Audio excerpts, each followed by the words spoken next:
Hi everyone. Social media has become an integral part of our lives.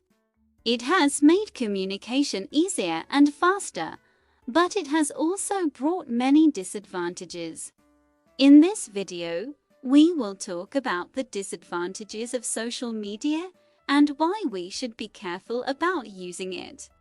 Firstly, social media can be addictive. People spend a lot of time on social media, and when they don't use it, they feel isolated and anxious.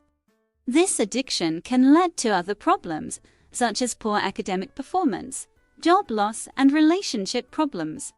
Secondly, social media can cause cyberbullying. People can say hurtful things about you online, and it can be difficult to report it. Cyberbullying can lead to depression, anxiety, and even suicide.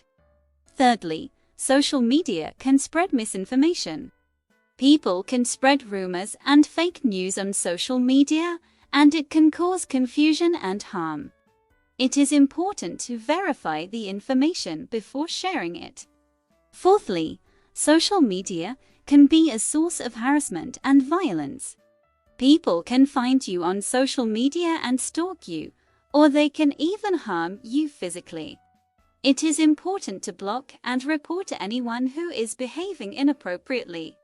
In conclusion, social media has many advantages, but it also has many disadvantages. We should be careful about using social media and take steps to protect ourselves. Let's be responsible online and create a safe and healthy digital environment for ourselves and others. Thank you for watching.